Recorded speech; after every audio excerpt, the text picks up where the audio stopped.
નમસ્કાર મિત્રો, સ્વાગત છે તમારું જીપીએસસી બાય યુનિવર્સલ એક્સપોર્ટ્સમાં. આ ત્રીજો વિડીયો છે અને આ આપણે ચર્ચા કરી રહ્યા છીએ જીએસ પેપર 1ની. મિત્રો, આ વખતે જીએસ પેપર 1 એ ભયંકર પેપર આવ્યું હતું, બરાબર. સારા માણસોના પણ આ વખતે ભૂક્કા બોલી ગયા છે. તો એમાં તમારે ગભરાવાની જરૂર નથી, કેમ કે જે સૌનું થશે એ વહુનું થશે. તો તમને ના આવડતું હોય અને તમે સિરિયસ એસ્પિરન્ટ હો તો એ ક્લિયર વાત છે કે બીજા બધાને પણ નહીં આવડ્યું હોય, બરાબર. અને પછી ત્યાં તમે તમારી રીતે તમારી મૌલિકતાને છૂટો દોર આપી દો અને પછી તમે જવાબ લખી શકો છો. બાકી આ પેપર એક્સ્ટ્રીમલી ફ્રેગમેન્ટેડ છે. ફ્રેગમેન્ટેડ એટલે કે એક વસ્તુ એક ચોપડીમાં હોય, બીજી વસ્તુ બીજેથી ઉપાડી હોય, ત્રીજી વસ્તુ ક્યાંક હોય અને ચોથી મંગળ ઉપરથી આવેલી હોય. તો આ બધી વસ્તુઓના તમે જોડવા જશો તો આમાં તમને માર્ક આવશે, પણ બાકીના સબ્જેક્ટ છે એમાં તમે ધોવાઈ જશો.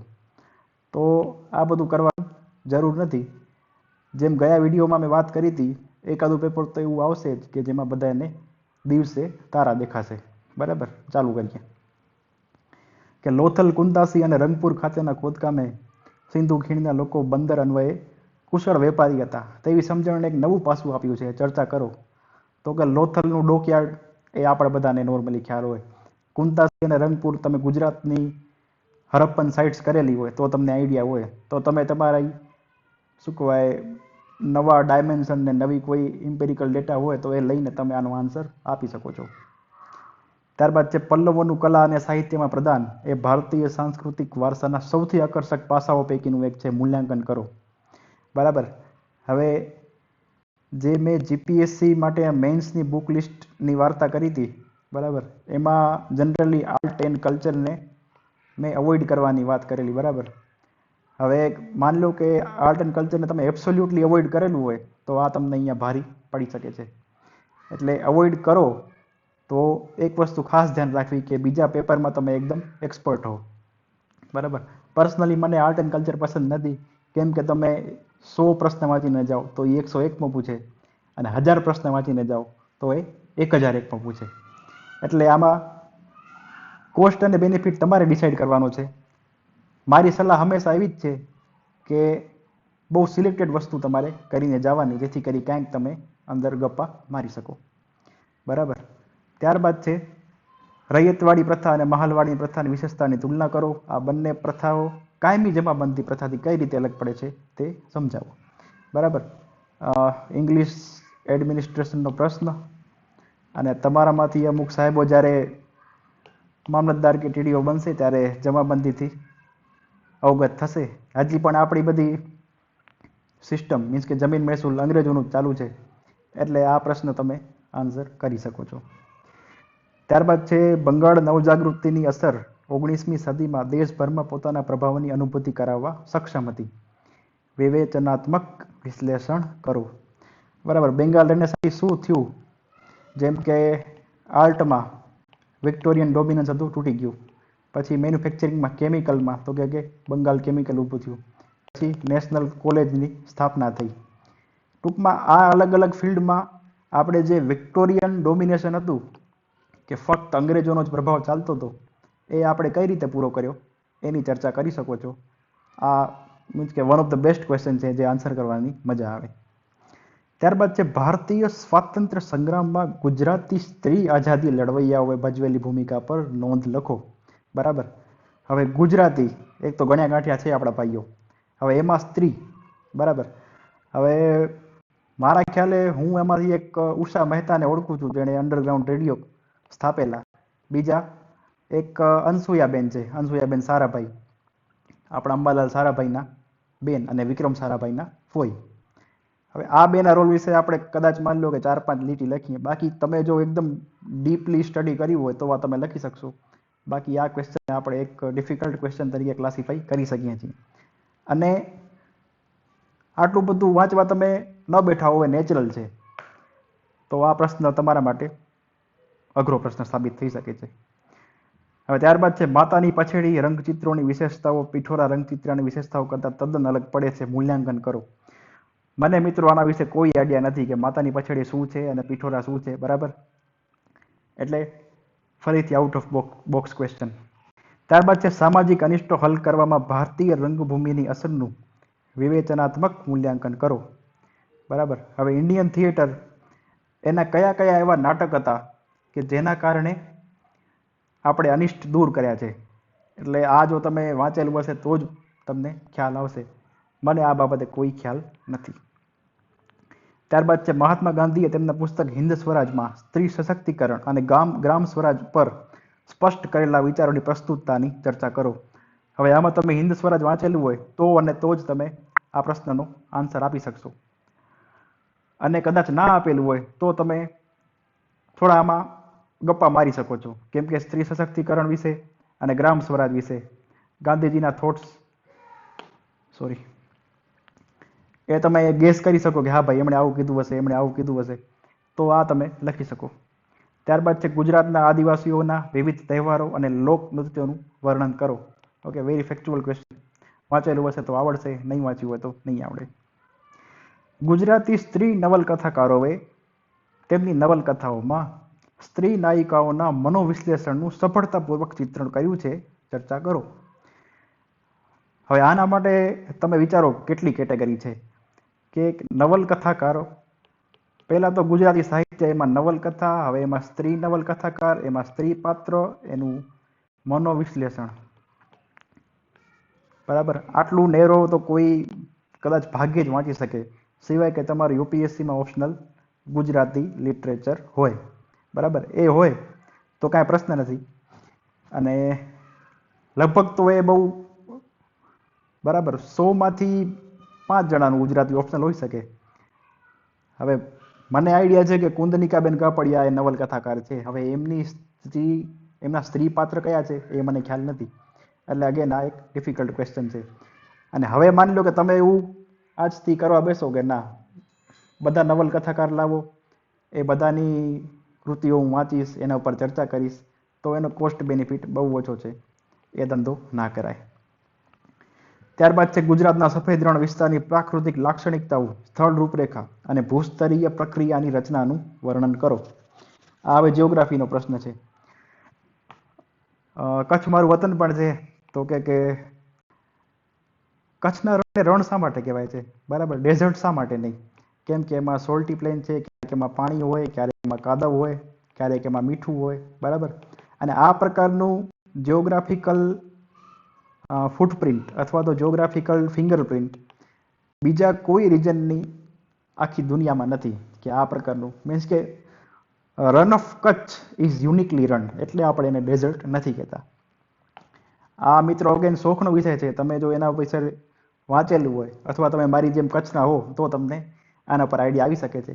બાકી આને આપણે ડિફિકલ્ટ ક્વેશ્ચન તરીકે આઈડેન્ટિફાઈ કરી શકીએ છીએ. ત્યારબાદ છે ભારતમાં એગ્રીકલ્ચર સ્ટોરેજ ઇન્ફ્રાસ્ટ્રક્ચરની વૃદ્ધિ અને સુધારણાની તાત્કાલિક જરૂર છે. ચર્ચા કરો. એગ્રીકલ્ચર ફોલો કર્યું હોય અને પોસ્ટ હાર્વેસ્ટ બધા ઇસ્યુઝ પર તમે ધ્યાન આપેલું હોય અને થોડું ઘણું કોમન સેન્સ પણ આમાં તમે યુઝ કરી અને આ પ્રશ્નનો જવાબ આપી શકો છો. ગુજરાતમાં મજબૂત ગ્રામીણ અર્થતંત્રની રચનામાં પશુપાલન અને ખેતી એકબીજાના પૂરક છે. ઉદાહરણ સાથે ચર્ચા કરો. એગ્રીકલ્ચરનો પ્રશ્ન અને કોમન સેન્સ, આ મને લાગે બધાને આવડી જવો જોઈએ. આવડે કે ના આવડે પણ તમે આના ઉપર 150 શબ્દ લખી શકો છો. ત્યારબાદ છે describe the demographic and cultural features of PVTGs of Gujarat. Particularly vulnerable tribal group. બરાબર. હવે પીવીટીજી એટલે શું? એક તો જેમની વસ્તી ઘટતી હોય, બીજું જેમની કલ્ચર અથવા લેંગ્વેજ એન્ડેન્જર્ડ હોય, અને ત્રીજું કે જેને મિનિસ્ટ્રી ઓફ ટ્રાઇબલ અફેરે પીવીટીજી તરીકે જાહેર કર્યા હોય. હવે ગુજરાતમાં એવા કેટલા ગ્રુપ છે? જ્યાં સુધી મારું જ્ઞાન છે કદાચ 7 થી 8 જેટલા ગ્રુપ છે. એ લોકો આ કેટેગરીમાં આવે છે. હવે એની વસ્તી વિષયક અને સાંસ્કૃતિક વિશેષતા. મિત્રો તમે આનું પેલું શું કહેવાય ક્વેશ્ચનનું માઇક્રોનાઇઝેશન જુઓ. બરાબર. કે ભાઈ પહેલાં તો કોમન પોપ્યુલેશનમાંથી ટ્રાઇબલમાં પીવીટીજી એટલે પર્ટિક્યુલર, અને પીવીટીજીમાં પાછું એનું કલ્ચર અને ડેમોગ્રાફિક. એટલે આ એક બહુ નેરો ક્વેશ્ચન છે અને નોર્મલ કોર્સમાં આપણે એની તૈયારી ન કરી હોય. એટલે આમાં તમારે જે મનમાં ભગવાન તમને સુજાડે અને એ વખતે તમારી બુદ્ધિ દોડે એ પ્રમાણે લખવાનું. ત્યારબાદ છે આબોહવા વિવિધતા ક્લાઇમેટ વેરિએશન અને આબોહવા પરિવર્તન ક્લાઇમેટ ચેન્જ વચ્ચેનો તફાવત જણાવો અને ભારતીય અર્થતંત્ર પર તેની સંભવિત અસરની ચર્ચા કરો. હવે આ જુઓ, જિયોગ્રાફી અને ઇકોનોમિક્સનું એક મિક્સ આવી ગયું, અથવા તો આને કહેવાય કે ઇકોનોમિક જિયોગ્રાફી એનસીઈઆરટી ક્લાસ 12 અને એનસીઈઆરટી ક્લાસ 11 એ બેનું એટલે ફિઝિકલ જિયોગ્રાફી એ બેનું કોમ્બિનેશન છે. વિવિધતા એટલે કે ભાઈ અહીંયા માની લો કે કચ્છમાં વાતાવરણ એક પ્રકારનું છે, માઉન્ટ આબુમાં બીજા પ્રકારનું છે અને વલસાડમાં ત્રીજા પ્રકારનું છે, તો એ વેરિએશન છે. અને ક્લાઇમેટ ચેન્જ એટલે કે મેન મેડ ચેન્જ એ બેનો તફાવત આપણે સ્પષ્ટ કરવાનો છે. અને ભારતીય અર્થતંત્ર પર અસર, જેમ કે ડ્રોટની સિવિયરિટી વધી જાય, ફિશિંગ ગ્રાઉન્ડ ઘટી જાય, પછી એક્સ્ટ્રીમ ક્લાઇમેટિક ઇવેન્ટ વધી જાય. તો આ તો તમે શું કહેવાય ઇઝીલી લખી શકો છો, અને આ એક લખવાની મજા આવે એ પ્રકારનો આ પ્રશ્ન છે. બરાબર. તો આપણે હવે આ આખા પેપરની ચર્ચા કરી અને આમાં ટેક અવે શું છે કે GS 1, 2 અને 3 ત્રણમાંથી એક પેપર એવું આવશે, એકથી વધારે પણ આવી શકે, કે જેમાં છે ને બધાને એમ થશે કે ભાઈ આ તો આ વખતે આપણે પાસ નહીં થઈએ. બરાબર. પણ એમાં તમારે ગભરાવાનું નથી. લગભગ કોઈ એવું નહીં હોય કે જેણે આ વિચાર્યું પણ હોય ક્યારે કે ભાઈ ગુજરાતની સ્ત્રી નવલકથાકારો, એમાં સ્ત્રી નાયિકા અને એનું મનોવિશ્લેષણ. બરાબર. પણ તમારા મનમાં જે આવે અને એ તમારે લખવાનું થાય. બરાબર. ચાલો માન્યો કે ભાઈ આમાંથી એક પેપર અઘરું આવશે અને એ આપણે વધારે એફર્ટ નથી આપવાના, તો શું કરવાનું? હવે GS 3, GS 2 અને GS 1 આનો વિડીયો બનાવવાનો મેઇન ફોકસ એ છે કે ભાઈ GSમાં ઓલમોસ્ટ બધાના માર્ક એવરેજ આવતા હોય છે. બરાબર. એટલે તમે આમાં બહુ ઝાઝો ફરક નહીં પાડી શકો. માન લો કે કદાચ તમને આ પ્રશ્ન આવડતો પણ હોય, તો તમે એની પાછળ કેટલા કલાકો બગાડ્યા.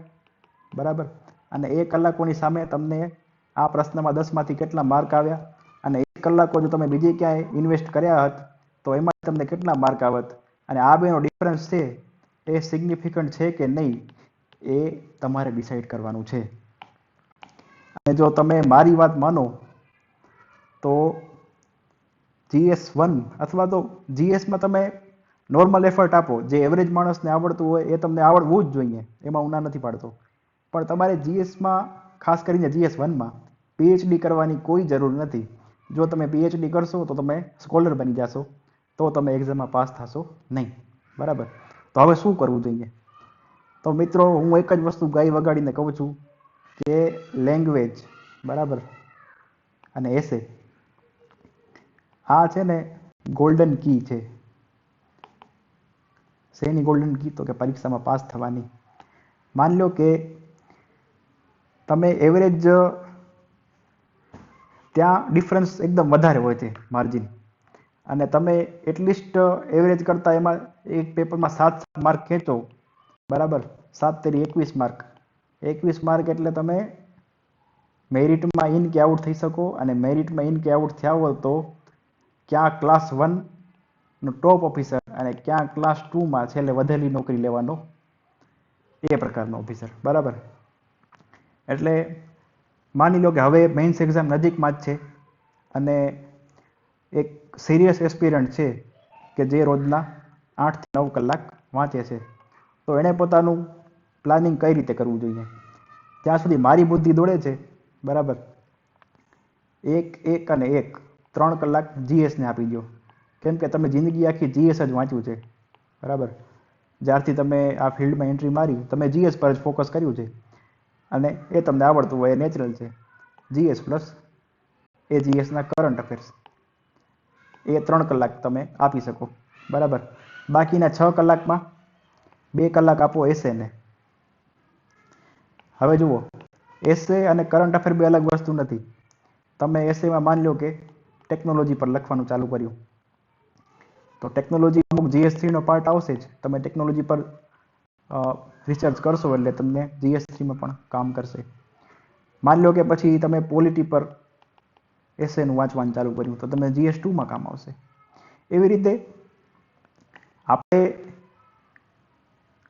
ક્લિયરલી આપણે બધાને 1-1 કલાક આપે છે GSને, પણ આપણે એસેના 2 કલાક પણ આમાં જ ગણી શકીએ છીએ કે જીએસ તમને એસે તમને આઈધર જીએસ 1માં 2માં અથવા 3માં ક્યાંક તો કામ આવશે જ, અથવા એના જે ડાયમેન્શન્સ છે એ તમે અહીંયા કોટ કરી શકશો. એટલે ઓવરઓલ જીએસના આ રીતે જોઈએ તો 5 કલાક થાય છે, કેમ કે એસે એનું પૂરક છે. ત્યારબાદ આવે છે લેંગ્વેજ. બરાબર, 5 કલાક થયા, આપણી પાસે હજી 9 કલાક વાંચતા હોય તો 4 કલાક છે, અને 8 કલાક વાંચતા હોય તો 3 કલાક છે. તો આમાં સિમ્પલી 2 + 2 અથવા 1.5 + 1.5 આમાં તમે ઇન્વેસ્ટ કરશો. માની લો કે આજે તમે ઇંગ્લિશ ગ્રામર કરવા બેઠા અથવા તો ગુજરાતી ગ્રામર કર્યું, 20માંથી તમારે એટલીસ્ટ 12 કે 13 માર્ક આવી જાય. બરાબર, તો માની લો કે તમે 80 માર્ક લાવવા માંગતા હો અને 12 માર્ક ઘટી જાય, એમાંથી 69માં તમારે લડવાનું રહે. કેટલામાંથી? 130માંથી. એટલે એવરેજ આ 50% થયા, 65. તો એ પ્રમાણે તમે જો કામ કરશો તો મને લાગે છે કે ચાન્સીસ વધારે છે, કેમ કે જે ડિફરન્શિએટિંગ ફેક્ટર્સ છે એ આ જ છે, એસે, ઇંગ્લિશ અને ગુજરાતી. તો હવે મેન્સની તારીખો આવી જ ગઈ છે, તો ફરીથી બધાને એકવાર નવા સોર્સ ઊભા ન કરતા જે બુક વાંચી છે એ જ વાંચજો, વારંવાર રિવિઝન કરજો. કરંટ અફેર્સ વિઝનના અથવા તમે જે એક જ વસ્તુના ફોલો કરતા હો એ જ ફોલો કરજો. અને બીજા કોઈ તમારા પ્રશ્ન હોય તો તમે આ ટ્વિટર હેન્ડલ પર પૂછી શકો છો. ત્યાં હું દિવસમાં 10થી 12 વાર જાઉં છું. બરાબર, તમે પૂછશો એટલે હું પ્રયત્ન કરીશ કે એઝ સૂન એઝ પોસિબલ તમને જવાબ આપી દઉં. Thank you so much.